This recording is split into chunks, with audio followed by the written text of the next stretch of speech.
चला जाए रासायनिक समीकरण को अत्यधिक उपयोगी बनाना, इसके बारे में हमें जानना है। भाई एक चीज बताएंगे आप, जैसे फॉर एग्जांपल्स के लिए एक हम लिख रहे हैं इक्वेशन, हेडिंग यही है पहले वाला H2 + O2 एरो होता है H2, राइट। ये चीज है, हम आपको ये सर आपको जो दिख रहा है रासायनिक समीकरण दिख रहा है, बातें समझ में आ रही है सबको, लेकिन इसको और हमें उपयोगी बनाना है और इसमें हमें सर जैसे बोलता है कि कोई भी चीज सही है लेकिन उस पर और सर जैसे कोई भी चीज अगर सुंदरता है तो उस पर बोल देते हैं इस पे और ऐसी चीज कर देंगे, उसमें और कुछ चीजें हम डेकोरेट कर देंगे तो सोने पर सुहागा हो जाएगा, राइट। उसी तरह ये रासायनिक समीकरण है, इस रासायनिक समीकरण में कुछ चेंजिंग हम और कर देंगे तो इसका भी सर सोने का सुहागा हो जाएगा, इसका कुछ अपना एक अलग रुतबा बन जाएगा, राइट। तो ये नॉर्मल हमारा एक रासायनिक समीकरण दिख रहा है, लेकिन इसमें कुछ हम चाहें तो और डेकोरेट कर सकते हैं, डेकोरेट करके इस रासायनिक समीकरण की सुंदरता को बढ़ा सकते हैं। जैसे कहने का मतलब क्या सर डेकोरेट करना है, H2 आपको पता है कि हाइड्रोजन गैस है, H2 गैस है, ऑक्सीजन भी क्या है गैस है, और जल क्या है एक सर विलयन है, तो इसके लिए सर हम क्या दे देते हैं H2O।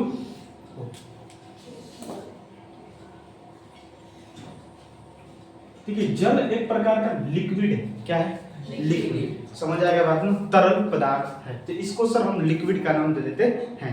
विलयन में हम एक्वस देते हैं, विलयन कहने का मतलब जब दो से अधिक जब कोई भी चीज को मिलाते हैं, जैसे चीनी और पानी को मिला देंगे तो क्या हो जाएगा विलयन, क्या हो जाएगा विलयन। तो ये पानी है जो हमारा लिक्विड है, बातें समझ में आएगी। फॉर एग्जाम्पल हाँ, अब इस रासायनिक समीकरण में हम क्या कर दिए, चीजें को लिख दिए, जिससे सर इस और रासायनिक समीकरण से हमें ये ज्ञान प्राप्त हुआ, ये गैस जी देखने से हमको ये समझ में आ रहा है कि हाइड्रोजन क्या है एक गैस है, हमें अगर जी देखने से पता चल रहा है कि सर ऑक्सीजन क्या है गैस है। फॉर एग्जाम्पल इसके लिए उसी तरह अगर हम ले CaCO3 तो बनता है CaO + CO2, right, CaO + CO2। भाई सब CaCO3 जो होता है एक सॉलिड होता है, क्या होता है सॉलिड, ये COO जो होता है ये भी क्या होता है सॉलिड, ये क्या है गैस, CO2 क्या है गैस है।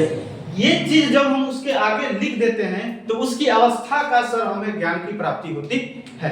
और जब हम किसी भी सर समीकरण के आगे किसी भी यौगिक के सामने अगर उसकी अवस्था लिखते हैं तो यस लिख दिए जी लिख दिए, इससे हमें ये प्राप्ति होती है कि ये सर जैसे यस को देखकर समझ में आ जाएगा हमें कि CaCO3 सॉलिड है, ठोस है, समझ आएगा बात ना। तो ये चीज देखने से उसकी अवस्था की ज्ञान की प्राप्ति होती है। जैसे फॉर एग्जांपल्स के लिए अगर आपको लिखे Zn + H2SO4 तो बनता है ZnSO4 + H2, बातें सबको समझ आ गई।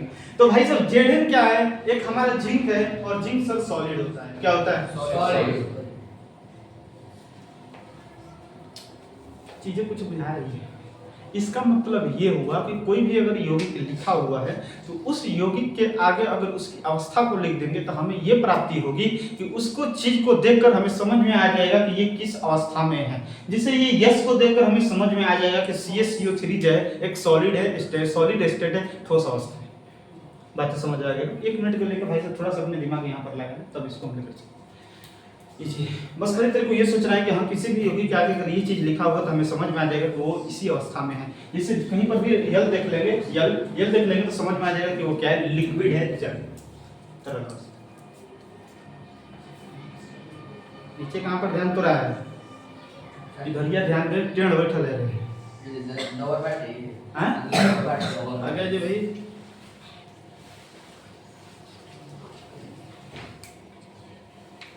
होगी बातें समझ में।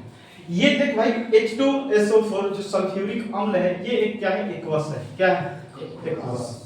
ये भी ZnSO4 एक्वस है और हाइड्रोजन क्या है गैस, क्या है गैस, बातें समझ आएगी। ये एक्वस किसके लिए करते हैं, विलयन के लिए करते हैं, किसके लिए करते हैं विलयन के लिए करते हैं। H2 आपका एक हाइड्रोजन गैस है और SO4 क्या है सल्फाइड है, क्या है समझ आएगा बात ना। तो ये दोनों मिलकर सर एक विलयन का निर्माण किया जिसे H2SO4 कहते हैं, सल्फ्यूरिक अम्ल कहते हैं। इसके आगे हमारा एक्वस लिखा हुआ है, हमेशा विलयन के लिए एक्वस लिखते हैं, किसके लिए लिखते हैं विलयन के लिए एक्वस। ठोस के लिए यस लिखते हैं, गैस के लिए जी लिखते हैं, लिक्विड के लिए हमारा क्या लिखते हैं यल लिखते हैं और विलयन के लिए एक्वस लिखते हैं। बातें सबको समझ आ गई? मतलब बस खाली इतनी आपको समझना है कि कभी भी अगर यौगिक के आगे कुछ चीज लिखा हुआ है मतलब वो उसी अवस्था में है।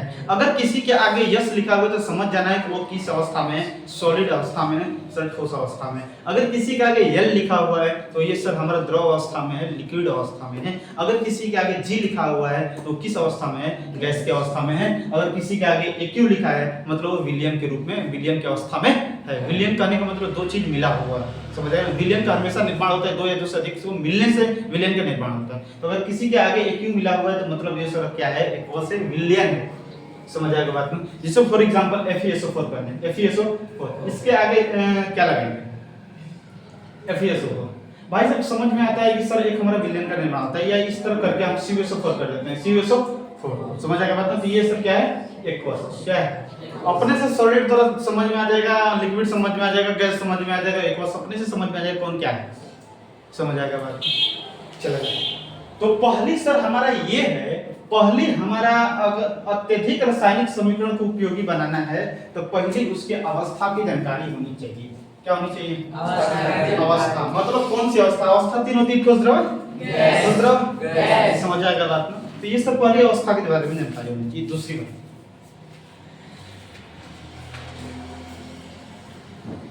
पहली बात समझ में, पहले किसके बारे में? ना तो किसी को प्रॉब्लम वो नहीं कहाँ गई है मास कट वो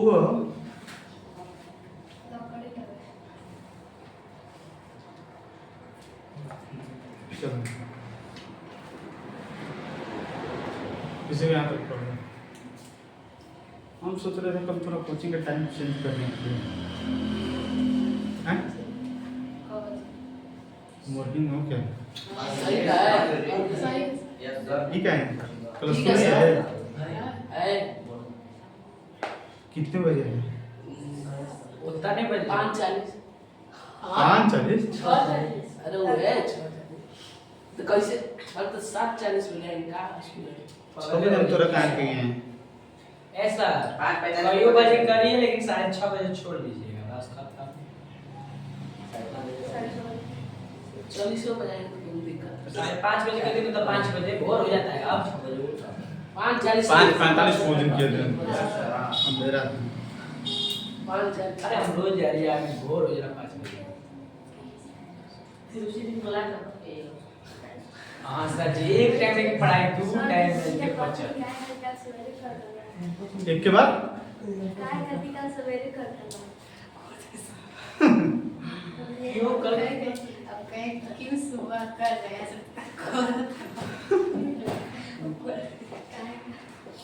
चल भाई कोई नहीं रहेगा सामने गर्मी कितना लग रहा है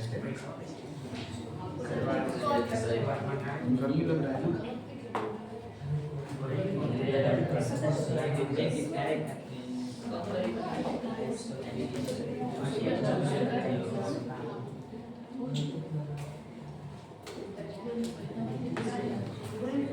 आएंगे भाई बताएंगे अंतिम में कब है। चल कोई नहीं रहेगा शाम को अगर 4:30 बजे रहे तो हो सकता है थोड़ा मेरा लेट हो जाए 4:40 हो जाए 4:50 हो जाए कोनो बात नहीं। दूसरी सर क्या जानकारी होनी चाहिए? दूसरी ये जानकारी होना चाहिए उष्मा क्षेपी एवं उष्मा शोषी की जानकारी होनी चाहिए। इसका मतलब क्या? अगर हम एक रिएक्शन लिख रहे हैं C+O2 होता है CO2, जब कार्बन को और ऑक्सीजन को मिलाते हैं, अभिक्रिया कराते हैं तो CO2 तो बनता है लेकिन CO2 के साथ साथ बहुत सारा उष्मा भी निकलता है। क्या निकलता है? बहुत सारा क्या निकलता है? उष्मा निकलता है। जब कार्बन और ऑक्सीजन को सर हम रिएक्ट करवाते हैं, अब रिएक्शन करवाते हैं तो CO2 तो बनता है लेकिन उसके साथ बहुत सारी सर क्या होती है? उष्मा भी निकलती। अगर हम फॉर एग्जांपल के लिए लें N2+O2 N2+A2 को रिएक्शन कराने के लिए इसको उष्मा देना पड़ेगा। क्या देना पड़ेगा? उष्मा देना पड़ेगा। क्या देना पड़ेगा? उष्मा देना पड़ेगा। तो सर बनता है NO। क्या बनता है? NO। इधर 2 लगा देंगे, 2 को N हो जाएगा, 2 को O हो जाएगा, 2 को सही। पूरा सही बात समझ आ गया बात ना। मतलब जब कार्बन और ऑक्सीजन को सर मिलाएं तो बना CO2, लेकिन इसके साथ बहुत सारा उष्मा भी निकला। जब कोई भी काम करते हैं तो उसके साथ एनर्जी भी निकलती है। लेकिन N2 और O2 को रिएक्शन कराने पर ये सर NO इसी तरह नहीं बन जाता है। ये दोनों को मिलाने के बाद इसमें सर उष्मा देना पड़ता है बहुत, तब कहीं ना कहीं जाकर NO बनता है। अब ध्यान देंगे, अगर तीर चिन्ह के दाएं तरफ, तीर चिन्ह के दाएं इधर है, बाएं उधर, तीर चिन्ह के दाएं तरफ अगर उष्मा लिखा हुआ है तो वो उष्मा क्षेपी होगा। क्या होगा? उष्मा क्षेपी। अगर तीर चिन्ह के बाईं तरफ उष्मा लिखा हुआ है तो वो उष्मा शोषी होगी। क्या होगा? उष्मा शोषी होगा। क्या होगा?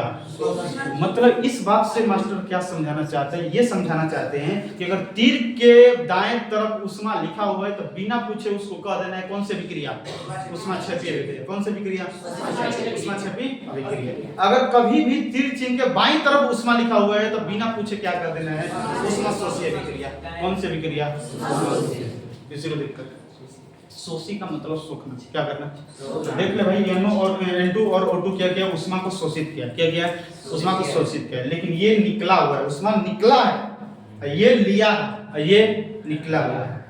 दिक्कत तो निकलेगा तो उष्मा छोपी लेगा तो किसी को दिक्कत? तो दूसरी जानकारी ये होना चाहिए, उष्मा क्षेपी और उष्मा शोषी की जानकारी होनी चाहिए। अगर तीर चिन्ह के दाएं तरफ लिखा हुआ है उष्मा तो समझ जाना है कौन से विक्रिया? उष्मा क्षेपी। और सर तीर चिन्ह के बाएं तरफ उष्मा लिखा हुआ है तो समझ आएगा बात ना। ये चीजें पूरा आगे समझ में आएगा। अगर मान लेते हैं कभी कभी हम थोड़ा रिएक्शन लिख दें और दाएं तरफ प्लस उष्मा लिख दें तो उस समय मत पूछना कि प्लस उष्मा है तो कौन सी मास्टर विक्रिया होगी, एक बार और समझा दे, नहीं समझा पाएंगे। समझ आएगा बात ना। तीर चिन्ह के दाएं तरफ अगर उष्मा लिखा हुआ है तो वो कौन सी विक्रिया? उष्मा क्षेपी। अगर तीर चिन्ह के बाएं तरफ लिखा हुआ है तो तीसरी बात किसकी ज्ञान होनी चाहिए? यहाँ पर लिख दे रहे हैं, गैस की उत्पत्ति। गैस की उत्पत्ति की जानकारी होनी चाहिए। गैस की उत्पत्ति की जानकारी होनी चाहिए। फॉर एग्जांपल एक विक्रिया लिख रहे हैं, Zn प्लस H2SO4 बनता है ZnSO4 प्लस H2 प्लस ये H2 बंद निकलता नहीं, ये H2 क्या होता है? निकलता है। H2 क्या होता है? कभी भी तीर के ऊपर चिन्ह अगर तू देख ले, अगर कभी भी तीर ऊपर है तो समझ जाना है कि वो निकल रहा है। क्या हो रहा है? निकल रहा है। क्या हो रहा है? निकल रहा है। इसे दिक्कत तो पहले तीन बात तू ध्यान देना। पहले का ये है कि सर उसकी अवस्था की जानकारी होनी चाहिए। अगर किसी भी यौगिक के सामने अगर ये कभी भी यौगिक के आगे अगर कुछ भी चीज लिखा हुआ है, अगर यस लिखा हुआ है तो समझ जाना वो सॉलिड अवस्था में है। अगर कोई यल लिखा है तो लिक्विड अवस्था में है। अगर जी लिखा है तो सर हमारा लिक्विड अवस्था में है। और चौथा बात की अगर क्यू लिखा हुआ है मतलब विलयन अवस्था में।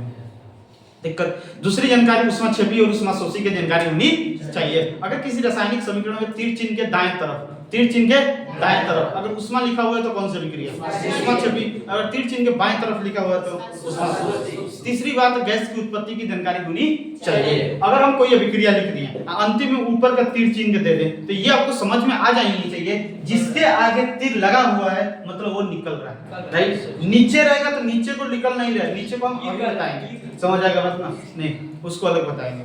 समझ आएगा बात ना? अगर किसी के आगे तीर चिन्ह ऊपर है, अगर किसी के आगे तीर चिन्ह ऊपर है मतलब वो चीज क्या हो रहा है? निकल रहा है। तीर चिन्ह के मतलब क्या हो रहा है? निकल। किसी को प्रॉब्लम बता दो। तीन सबसे पहले लिखिए। पॉलीहाइड्रोजन जला जाए। अभी कारकों एवं प्रतिफलों की भौतिक अवस्था की जानकारी है। अभिकारकों एवं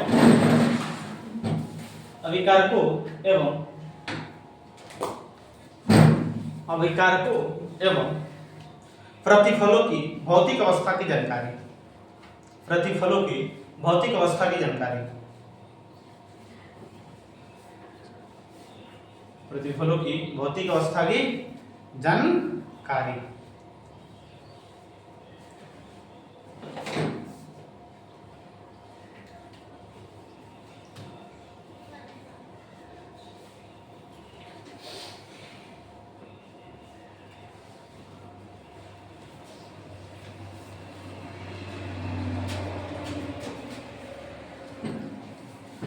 एक मिनट हो गया। पीछे अलग मत कर, बता रहे हैं। शांत रहो सब लोग। ध्यान दे, यहाँ पर ध्यान दे। क्या बोल रहे थे? तीन बातें समझ में आया।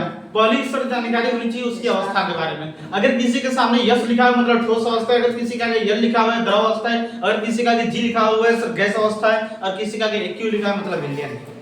दूसरी जानकारी होनी चाहिए ऊष्माक्षेपी और ऊष्माशोषी की जानकारी। अगर दाएं तीर चिन्ह के दाएं तरफ लिखा हुआ है तो ऊष्माक्षेपी, अगर तीर चिन्ह के बाएं तरफ लिखा हो तो ऊष्माशोषी।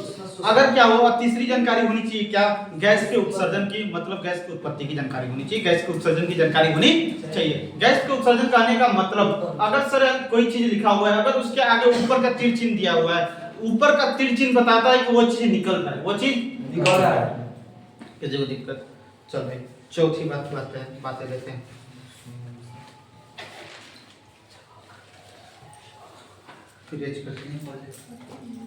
इजी भाषा ये तेरे को नॉलेज होनी चाहिए, क्योंकि अभिक्रिया में थोड़ा इसका हम यूज लेंगे, थोड़ा समझ में आ जाना चाहिए कि कोई चीज लिखा हुआ है तो क्या बता रहा है।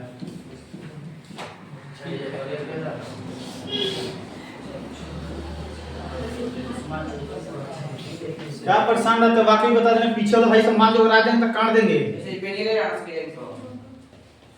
समझ आ गया बात ना। कौन लिया कलम तुम बता दो। देख तो कोना का कोना के पास है, जौना के पास होगा भाई बता देना, ससुराल में बांह तोड़ता देंगे बता दो। समझा रहे भाई सब, इधर उधर कोई मत कर।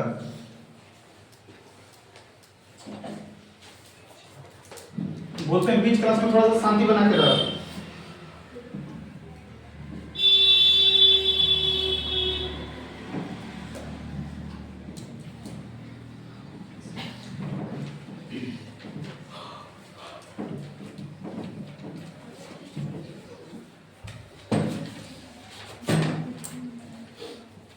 कौन बात हुआ है? चौथा जानना है अवक्षेप की जानकारी। अवक्षेप की जानकारी सबसे पहले अवक्षेप का मतलब समझना चाहिए। अवक्षेप का मतलब क्या होता है? अवक्षेप का मतलब होता है अगर कोई चीज को हम मिला रहे हैं, अगर कोई दो या दो से अधिक चीज को मिला रहे हैं, उसमें से कोई चीज जाकर पेंदी में बैठ गया, पेंदी में जो बैठता है उससे हम अवक्षेप करते हैं। क्या करते हैं? अवक्षेप करते हैं। जैसे हमारे घर में सर क्या होता है, गेहूं वगैरह धुलाता है सर आटा पीसने के लिए, तो जब गेहूं वगैरह सब धुलाया जाता है तो गेहूं में जो मिट्टी वगैरह होता है वो मिट्टी जाकर पेंदी में बैठ जाता है। जो नीचे पेंदी में बैठ जाता है वो क्या कहलाता है? जो नीचे बैठ जाता है उसको सर नीचे के तीर के चिन्ह द्वारा दर्शाया जाता है। नीचे के ऊपर का तीर का चिन्ह उत्सर्जन को बतलाएगा कि वो चीज निकल रहा है। अगर कोई तीर का चिन्ह नीचे है मतलब नीचे जाकर क्या हुआ है, बैठल है, वो अवक्षेप है। किसी को दिक्कत? अवक्षेप का बनना में समझ में आ गया क्या होता है। अगर कोई का तीर का चिन्ह अगर नीचे हो गया मतलब वो अवक्षेप है, और कोई तीर का चिन्ह ऊपर है तो मतलब वो उत्सर्जन को बता रहा है, निकल है। अगर नीचे है तो बैठा है। किसी को दिक्कत?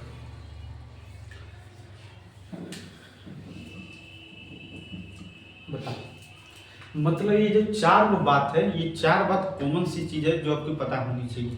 अगर किसी के आगे यस जी यल एक्यू लिखा है तो क्या होता है, अगर सर तीर चिन्ह की तरफ उष्मा लिखा हुआ है, अगर तीर चिन्ह के बाएं तरफ उष्मा लिखा हुआ है तो क्या कहलाता है, अगर तीर का चिन्ह ऊपर है तो क्या बताता है, अगर तीर का चिन्ह नीचे है तो क्या। किसी प्रॉब्लम? चारों सर दिमाग में खोपड़ा में तरह घुसा में, चारों एकदम खोपड़ा में होनी चाहिए।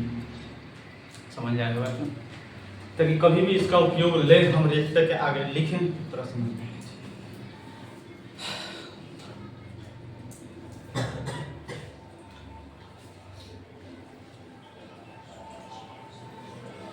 हाँ ध्यान अवतार नीचे का कर लगा है। हाँ ये समझा रहे तो उन्हें ध्यान दे रहे नीचा वाला। अरे वो कब पढ़ ले रहे जो लड़ावा सुहेड़ा फर्स्ट है कौन? अरे वो करा बोल रहे हैं वो कहाँ पिछवा है तो जिला टोपर है।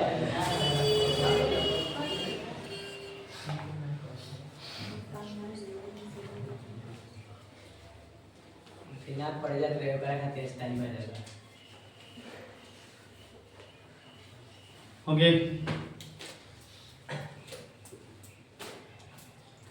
ये कॉमन बात तेरे को याद होनी चाहिए। इसका एक रिएक्शन बता देंगे कि इसमें क्या रिएक्शन होता है जो आकर नीचे बढ़ जाए। बस इस चीज को थोड़ा ज्यादा दिमाग को लोड नहीं लेना है, बस खाली थोड़ा समझना है क्या चीजें लिखा हुआ तो वो चीज क्या कर रहा है, समझ आएगा मतलब बस, ताकि हम थोड़ा अब अभिक्रिया में उसके आगे उस चीज को भी लिखेंगे जो तेरे को समझ में आनी चाहिए, समझ आएगा ना। उसमें छेपी और उसमें सोची का ये एक बेस है कि अगर तीर के चिन्ह तरफ लिखा हुआ है तो क्या कहलाएगा, तीर के चिन्ह बाई तरफ लिखा हुआ तो क्या कहलाएगा, समझ आएगा। ये चित्र चला जाए आगे। एक सर इसकी अवक्षेप की गणना में एक रिएक्ट आ जाता है, रिएक्शन आ जाता है कि AgNO3 प्लस HCl, अगर ये अभिक्रिया बनता है तो AgCl बनता है और HNO3 बनता है। जिसको पता है थोड़ा क्या कहते हैं, सिल्वर नाइट्रेट कहते हैं। Ag मतलब सिल्वर, NO3 नाइट्रेट को कहते हैं। हाइड्रोक्लोरिक अम्ल, अभिक्रिया बना सिल्वर क्लोराइड और HNO3 नाइट्रेट का, किसी को दिक्कत अब समझेंगे। ये जो थोड़ा अभिक्रिया करके ये जो बन रहा है ये थोड़ा जाकर पेनी में बैठ जाता है, क्या होता है, पेनी में बैठ जाता है, क्या हो जाता है, पेनी में बैठ, मतलब इस अभिक्रिया में हम थोड़ा इस तरह लिख दिए, हम थोड़ा बोले कि इस अभिक्रिया में अवक्षेप कौन बना है, अवक्षेप कौन बना है, इसमें कौन अवक्षेप बना है, AgCl, जिसके आगे नीचे मतलब वो जाकर नीचे बैठ गया अवक्षेप के रूप में, ये किसी को देखकर बस इतनी जानकारी होनी चाहिए। एक आध और है वो सबसे ज्यादा ये थोड़ा इम्पोर्टेंट है, सबसे ज्यादा ये चार चीज जो तेरे को जानकारी होनी चाहिए। किसी को दिक्कत बताए, खड़ा हो दूसरा,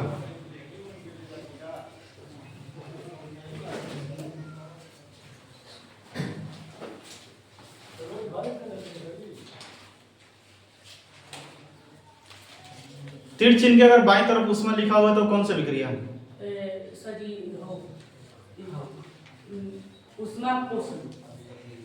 अच्छा भाई अब बताना नहीं, धीरे से। अगर तीर चिन्ह के बाईं तरफ उसमें लिखा हुआ है तो क्या करना है?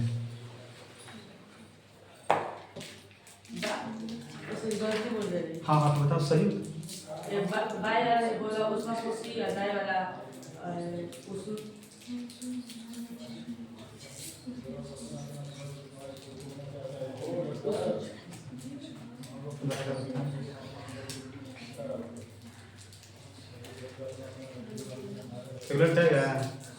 बता दे तो तोरा नाम है, हम बताइए अपना पेश, हाँ उसमें पेश जो पूछे थे वो सही बताया कोई।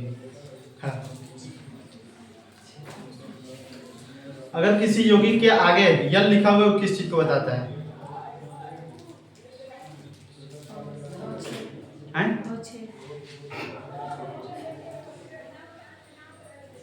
अच्छा पढ़ ले। और किसी का यल लिखा हुआ है तो किस चीज को बता रहा था? हेलो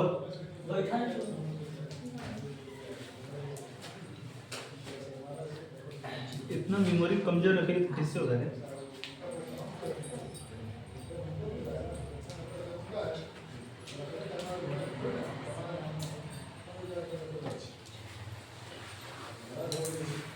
और किसी के साथ आगे यल लिखा हुआ तो क्या है? और किसका एक क्यों लिखा है? विलियम। और तीर चिन्ह के दाईं तरफ उस्मा लिखा हुआ तो कौन सी विक्रिया?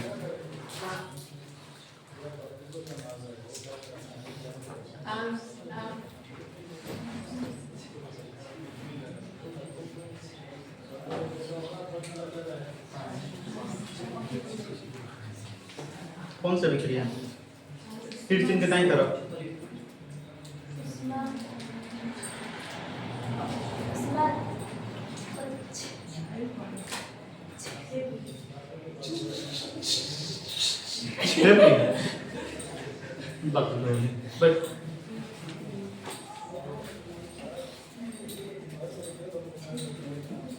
पचमा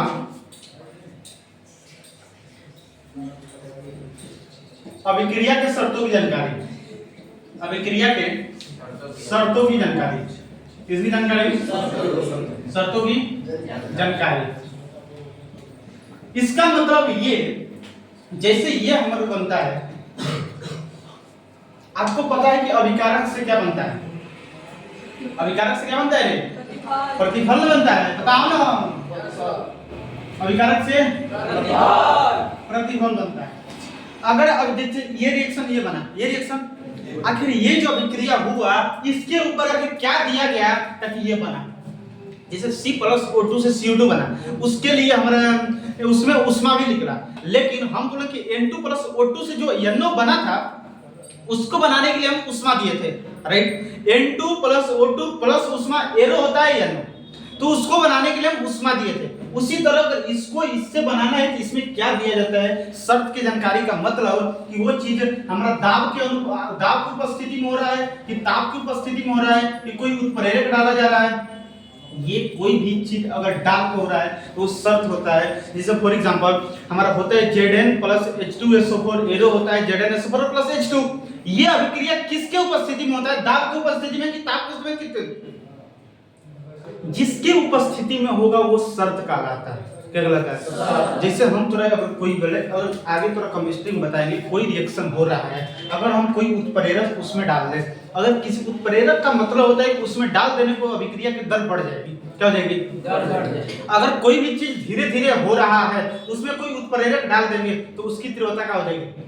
हम जैसे तू धीरे धीरे चल रहा है, पीछे से थोड़ा कटाव पीला हम दौड़ा दें तो पता तुरंत बढ़ जाएगा, समझ आएगा बात ना। तो थोड़ा गति क्या हो जाएगी? बढ़ जाएगी। जिस तरह इस तरह हम अभिक्रिया हो रहा है तो अगर उस अभिक्रिया में हम उत्प्रेरक को डाल दें, समझ आएगा, उत्प्रेरक रूप में हम प्लेटिनम को भी लेते हैं, समझ आएगा बात ना। तो उस चीज को अगर डाल दें तो वो अभिक्रिया क्या हो जाएगी?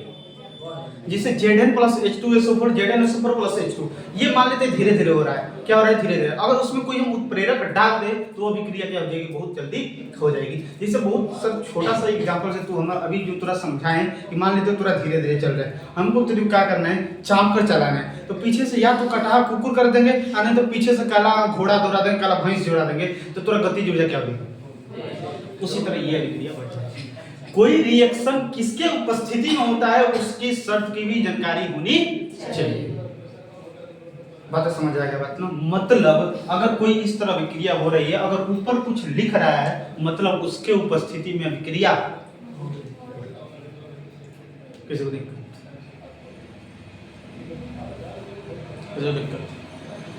छठवां नंबर उसके उत्क्रमणीयता का भी जानकारी होना चाहिए। उत्क्रमणीयता की भी जानकारी होनी की जानकारी। उत्क्रमणता का मतलब क्या होता है? अगर कोई सीधा हो रहा है तो वो उल्टा भी होगा। जैसे फॉर एग्जांपल N2+H2, N2+H2 से क्या बनता है? NH3 बनता है। अगर इससे NH3 बनता है तो NH3 से N2+H2 भी बन जाएगा। उत्क्रमणता का मतलब होता है विपरीत। क्या होता है? अगर कोई चीज सीधा हो रहा है तो उल्टा भी हो सकता है। उस चीज को इस तरह नहीं दर्शाया जाता है, इस चीज को इस तरह दर्शाया जाता है। समझ आ गई बात? इस तरह हो रहा है, फिर एकरा से एकरो बन जाएगा, एकरा से एकरो बन जाएगा। किसी को बराबर यहां तक किसी को दिक्कत हो बताओ। पांचवा संधान कौन सा? पांचवा वैसे बता दे, 1 मिनट। ये लो भाई 73 है वो। एकरा सही बन गया, एकरा सही किसी NH3 संतुलित नहीं है, 2 है हाइड्रोजन 3 नाइट्रोजन 2 नाइट्रोजन 2 3 6 हो गया, हाइड्रोजन 3 6 हो गया, यहाँ पर 3 राइट। बात समझ आए? अब इस तीनों को एक बार और समझाते हैं। अक्षर की जानकारी। अक्षर का मतलब कोई अगर अभिक्रिया हो रही है, अगर तीर का चिन्ह नीचे है मतलब वो चीज नीचे जाकर नीचे जाकर क्या हो गया? बैठ गया। अभिक्रिया के शर्तों की जानकारी। अभिक्रिया के शर्तों की जानकारी का मतलब होता है अगर कोई अभिक्रिया हो रही है, अगर कोई ये अभिक्रिया हो रही है, अगर किसी अभिक्रिया को होने के दौरान उस अभिक्रिया को अगर तेजी से करना है तो उसमें हम उत्प्रेरक डाल देंगे। क्या डाल देंगे? उत्प्रेरक सर वह सर पदार्थ होता है, उत्प्रेरक सर वह रासायनिक अभिक्रियाएं होती है जो सर उसको डाल देने पर वो अभिक्रिया की दर क्या हो जाती है? बढ़ जाती है। क्या हो जाती है? बढ़ जाती है। जैसे एक और एग्जांपल से थोड़ा समझाए कि हम जब हम छोटे थे, जब हम लोग छोटे थे तो जब हम लोग देख अपने से पढ़ाई नहीं करते थे, लेकिन जैसे ही हमारे सामने कोई बड़ा इंसान मेरे से बैठता था, माताजी पिताजी दादा दादी कोई भी बैठता था, तो मेरे पढ़ने की दर क्या हो जाती थी? बढ़ जाती थी। मतलब हम क्या करते थे कि हम अपना पढ़ाई को शुरू कर देते थे, मतलब हमारे लिए उत्प्रेरक वो काम कर रहे थे। अगर कोई अभिक्रिया के साथ कोई उत्प्रेरक डाल दे तो उस अभिक्रिया का उत्प्रेरक वो काम करे। अगर कोई रिएक्शन हो रहा है, वो रिएक्शन किसके उपस्थिति में होता है मतलब वो शर्त है। समझ आएगा बात ना? जैसे हमारा जैसे N2+O2 NO बना था, उसको हमने क्या किया था? वो उष्मा लिया था तब NO बना था। तो वो उष्मा की उपस्थिति में वो अभिक्रिया हो रही है। बात तो समझ आ गया बात। छठवां, उत्क्रमणता की जानकारी, मतलब कोई चीज अगर सीधा हो रही है तो उल्टा भी हो। अगर ये चीजें दिख गई मतलब आपको समझ में आ जाना चाहिए कि हेकरा से हेकरा बन रहा है और हेकरो से हेकरा बनता है। दिक्कत, अगर हेकरा से हई बन रहा है तो हेकरा से हईयो बन जाए, किसी को दिक्कत, वो तो उत्क्रमणता की जानकारी होती है। किसी को प्रॉब्लम तो होता। 6 बात है जो जानकारी होनी चाहिए। बता भाई, यहाँ तक किसी को प्रॉब्लम तो, यहाँ तक किसी को दिक्कत कुछ तो होता, बातें समझ में आई कैसी चीजें होती है, यहाँ तक प्रॉब्लम। 6 बात है, 6 की जानकारी। अब 6 के बार कॉलम कर देते हैं। पहला, अगर किसी के योगी के आगे यस लिखा हुआ है मतलब ठोस है, अगर किसी के आगे यल लिखा हुआ मतलब द्रव है, अगर किसी के आगे जी लिखा है गैस है, अगर किसी के आगे एक्यू लिखा है जलीय है। दूसरा किसकी जानकारी होनी चाहिए? उष्मा छेपी, उष्मा शोषी की जानकारी। अगर तीर चिन्ह के दाएं तरफ उष्मा लिखा हुआ है तो उष्मा छेपी, अगर तीर चिन्ह के बाएं तरफ उष्मा लिखा हुआ है तो उष्मा शोषी। तीसरा हमारा क्या होनी चाहिए? गैस के उत्सर्जन की जानकारी होनी चाहिए। अगर कोई अभिक्रिया हो रही है तो तीर के चिन्ह अगर ऊपर है तो जब भी कोई चीज निकलता है तो उसके लिए ऊपर का तीर चिन्ह का दिन दिया जाता है। तो अगर कोई ऊपर का तीर चिन्ह दिया हुआ है तो समझ जाना है वो चीज निकल रहा है, समझ आएगा। चौथा बस अवक्षेप की जानकारी होनी चाहिए। किसकी जानकारी? अवक्षेप। अवक्षेप का मतलब होता है कोई अगर अभिक्रिया हो रही है उस अभिक्रिया के दौरान कुछ खराब चीज भी बनता है जो नीचे जाकर क्या हो जाता है, जो नीचे जाकर बैठ जाता है उसी को अवक्षेप कहते हैं। उसको केमिस्ट्री में दर्शाने के लिए नीचे का तीर का चिन्ह देते हैं। दिक्कत किसी को? चौथा बस किसकी जानकारी होनी चाहिए? अभिक्रिया के शर्त की जानकारी। अगर कोई अभिक्रिया हो रही है तो वो अभिक्रिया किसकी उपस्थिति में हो रही है? ताप की उपस्थिति में, दाब की उपस्थिति में, उत्प्रेरक की उपस्थिति में, किसकी उपस्थिति में हो रही है? दिक्कत। 5वीं बात किसकी होनी चाहिए? उत्क्रमणता की जानकारी। इसका मतलब ये हुआ कि अगर कोई चीज हमारा बन रहा है तो सर अगर कोई सीधा बन रहा है तो उल्टा भी बन सकता है। अगर Na2+H2 से NH3 बन रहा है तो NH3 से सर हमारा ये भी बन सकता है। उत्क्रमणता को दर्शाने के लिए आधा आधा तीर का चिन्ह दर्शाया जाता है, समझ आएगा ना? आधा इधर। किसी को प्रॉब्लम? बात समझ आए? 6 बात है, 6 बात जानकारी होनी चाहिए। कितना बनेगा?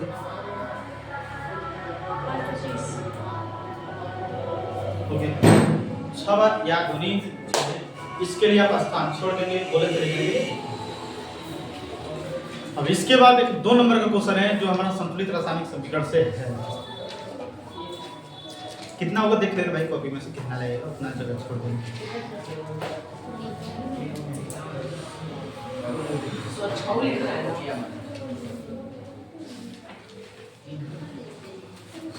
दिक्कत किसी को? अब एक टॉपिक है, हम रासायनिक समीकरण को, ये एक रासायनिक समीकरण है, ये एक रासायनिक समीकरण है, ये एक रासायनिक समीकरण है। इस रासायनिक समीकरण को संतुलित हम कर रहे हैं। देखिए भाई संतुलित किए, आखिर ये संतुलित करना क्यों जरूरी? आखिर ये संतुलित हम क्यों कर रहे हैं? इसका भी कोई आवश्यक होगा, आखिर कारण है तभी तो हम कर रहे हैं। इसका कारण बताना है कि रासायनिक समीकरण को संतुलित करना क्यों आवश्यक है। ये क्वेश्चन एनसीईआरटी का है जो 5 बार से अधिक बार पूरा एग्जाम में आया हुआ है। 2 नंबर का, रासायनिक समीकरण को संतुलित करना क्यों आवश्यक। एक छोटा सा नियम है, उसी नियम को पालन करने के लिए हम समीकरण को संतुलित करते हैं। किसी को दिक्कत? अपना वो जगह छोड़ के हेडिंग लगा जाए, रासायनिक समीकरण को संतुलित करना क्यों आवश्यक है। रासायनिक समीकरण को संतुलित करना क्यों आवश्यक है।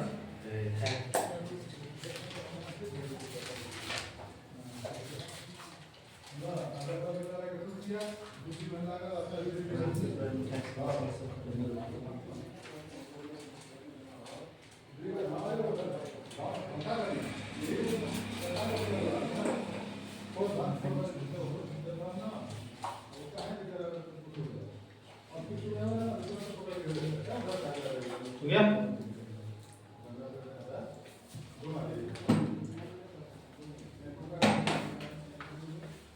किसी को दिक्कत?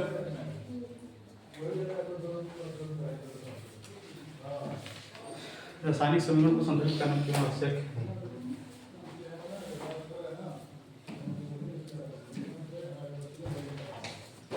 चलना है।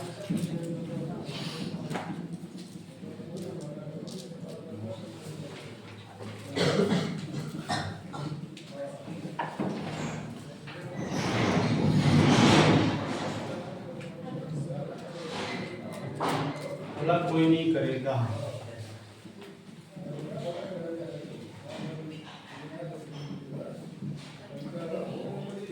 एकदम अच्छा से समझना क्या बात है। आना रासायनिक समीकरणों को संतुलित करना क्यों आवश्यक है। रासायनिक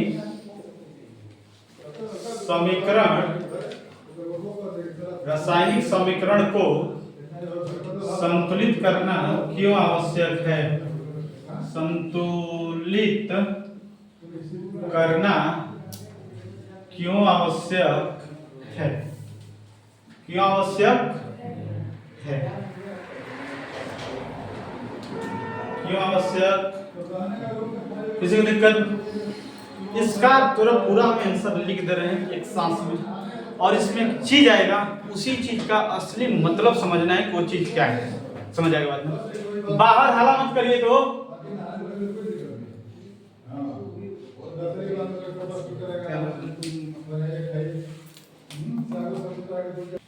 समझिए।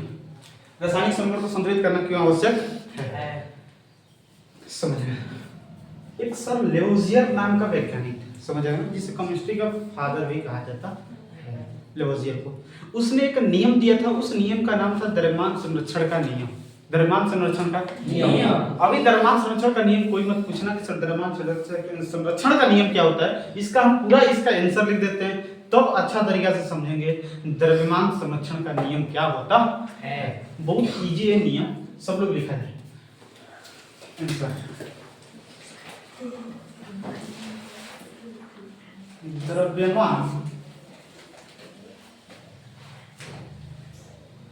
द्रव्यमान संरक्षण के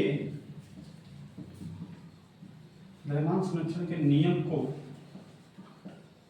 पालन करने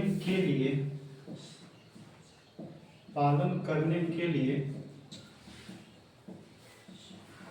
रासायनिक समीकरण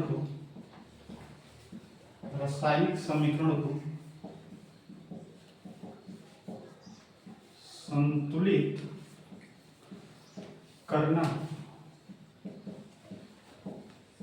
आवश्यक है, क्योंकि द्रव्यमान संरक्षण के नियम को पालन करने के लिए रासायनिक समीकरण को संतुलित करना आवश्यक है, क्योंकि इस नियम के अनुसार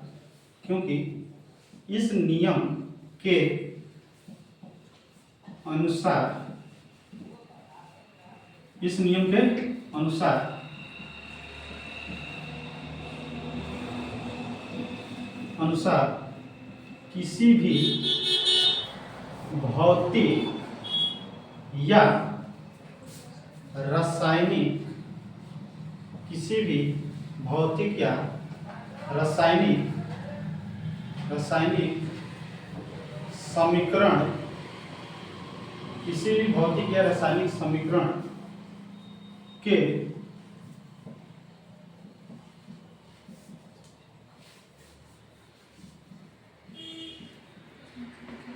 क्योंकि किसी भी भौतिक या रासायनिक समीकरण के अभिकारकों एवं प्रतिफलों के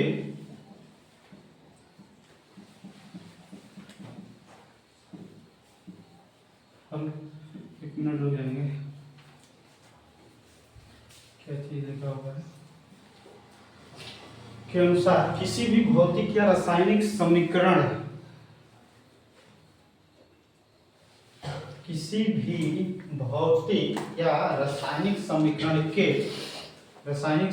के अभिकारकों एवं प्रतिफलों के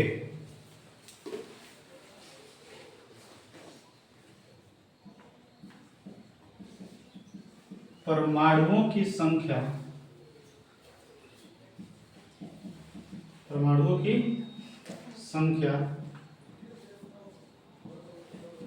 बराबर होती।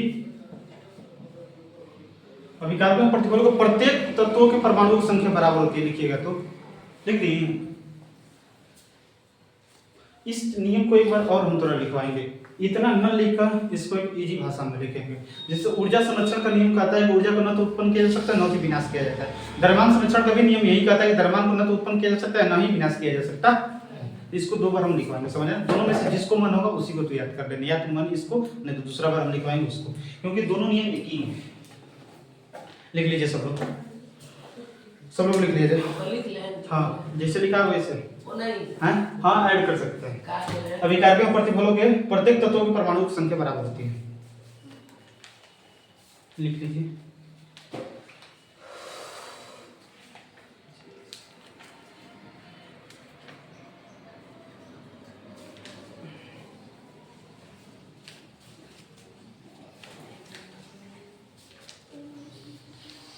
अलग कोई नहीं किया जाए।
हो गया सबको? चलो सब लोग लिख लिए। अब इसको हम करते हैं दूसरे शब्दों में। क्या करते हैं? दूसरे शब्दों। हम कुछ नहीं करेंगे, दूसरे शब्दों में क्या करना है तो लोग दूसरे शब्दों में हेडिंग डाल कर देना, हम इसी में इरेज करके लिख देते हैं, इसी में इरेज करके। अब जो चीज है ये चीज लिखा हुआ है इस चीज को थोड़ा इरेज कर देते हैं। हम लोग विलेज कर कर ले। पेनिया लगा के लिए चला दे कोई को। ओके सबको? चलो मत करना है, बहुत सारा हो गई। आप लोग नीचे ध्यान देना, दूसरे शब्दों में ये पूरा लिखना है, यहाँ से यहाँ तक पूरा, फिर यहाँ से जो लिख रहे हैं वो लिखना है। के अनुसार द्रव्यमान को न तो उत्पन्न किया जा सकता है, न तो उत्पन्न किया जा सकता है या जा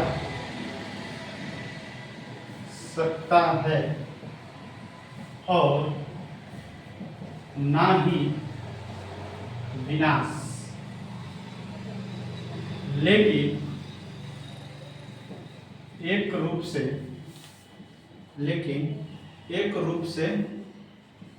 दूसरे रूप में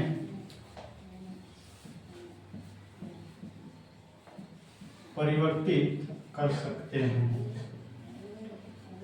डबल इन्वर्टेड कॉमा के अंदर बंद कर देना लास्ट में। इस नियम के अनुसार द्रव्यमान को न तो उत्पन्न किया जा सकता है न ही विनाश किया जा सकता है, लेकिन एक रूप से दूसरे रूप में परिवर्तित किया जा सकता है। परिवर्तित किया जा सकता है, लेकिन एक रूप से दूसरे रूप में परिवर्तित किया जा सकता है, किया जा सकता है, किया जा सकता है। किसी को दिक्कत? बताओ। अब थोड़ा ज्यादा इजी हमको पढ़ रहा हो, तेरे को ये इजी पढ़ रहा होगा, राइट? सिंपल भाषा। ऊर्जा संरक्षण का नियम भी यही कहता है, ऊर्जा को न तो उत्पन्न किया जा सकता है न ही विनाश किया जा सकता है, समझ जाएगा बात ना, लेकिन एक रूप से दूसरे रूप में बदल सकते हैं। इसी को द्रव्यमान संरक्षण का नियम है। द्रव्यमान को न तो उत्पन्न किया जा सकता है न ही विनाश किया जा सकता है, लेकिन एक रूप से दूसरे रूप में परिवर्तित किया जा सकता। किसी को दिक्कत? यही वाला याद कर लेना, तेरे को भाई सब इजी पढ़ रहा होगा मेरे अकॉर्डिंग। ओकरा में याद करेगा विकार का कुल द्रव्यमान प्रतिफल के कुल द्रव्यमान के बराबर होता है। तो इसलिए देख थोड़ा सा यहाँ से ऑब्जेक्टिव भी पूछता है, 2 नंबर का भी पूछता है कि किस नियम को पालन करने के लिए रासायनिक समीकरण को संतुलित करते हैं। द्रव्यमान संरक्षण के नियम के पालन के लिए इसको हम संतुलित करते हैं, समझ जाएगा बात ना। ऑब्जेक्टिव क्वेश्चन भी पूछता है, इसलिए तू सारा चीज दिमाग में रखते चलना, हर चीज थोड़ा क्लियर कट होते जाएगा। कर लीजिए। अब जानेंगे द्रव्यमान संरक्षण का नियम है क्या। यही द्रव्यमान संरक्षण का नियम है जो डबल इन्वर्टेड कॉमा के अंदर लिखे हैं।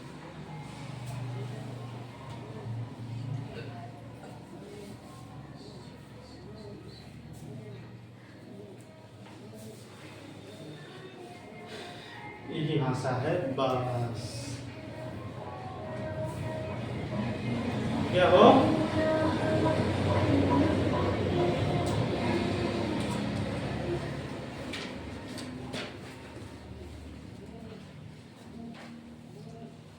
किसी को कोई प्रॉब्लम काम है वो काम करेंगे। कम लोग के लगा कब आ रहा है सीखा था हमारी गाड़ी पे।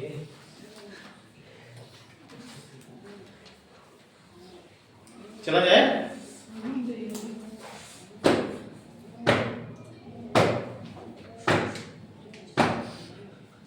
चल गए सब लोग हेडिंग डालेंगे। ये बात समझ में आ गई। अरे तेरे को इसको याद कर लेना है कि द्रव्यमान संरक्षण के नियम को पालन करने के लिए रासायनिक समीकरण को संतुलित करना आवश्यक है, क्योंकि इस नियम के अनुसार द्रव्यमान को नहीं उत्पन्न किया जा सकता है और न ही विनाश किया जा सकता है, लेकिन एक रूप से दूसरे रूप में परिवर्तित किया जा सकता है। नहीं, इसका मन नहीं होगा तो ये लिख लेना। इस नियम को द्रव्यमान संरक्षण के नियम को पालन करने के लिए रासायनिक समीकरण को संतुलित करना आवश्यक है, क्योंकि इस नियम के अनुसार किसी भी भौतिक या रासायनिक समीकरण में अभिकारकों का कुल द्रव्यमान प्रतिफलों के कुल द्रव्यमान के बराबर होता है। ये चीज तरह इस तरह नहीं लिखवाएं, इस तरह लिखवाएं कि अभिकारकों एवं प्रतिफलों के कुल परमाणुओं की संख्या क्या होती है। किसी को दिक्कत बातें सही है सबको। चल भाई अब जान लेते हैं द्रव्यमान संरक्षण का नियम क्या है। 2 नंबर का ऑलरेडी अलग से भी क्वेश्चन थोड़ा एग्जाम में बना सकता है, क्योंकि इसमें द्रव्यमान संरक्षण का नियम आया है। कहीं ना कहीं तेरे को पता है तभी तो ये आंसर लिखा है। द्रव्यमान संरक्षण का नियम किसी को पता है तभी तो इसका आंसर लिख पाएगा। तो इसलिए हमें ये जानकारी पानी जरूरी है कि द्रव्यमान संरक्षण का नियम क्या होता। सब लोग रेडी कर जाए। द्रव्यमान संरक्षण का नियम एक बार बता दीजिए कितना हो तब करवा देते हैं। 40।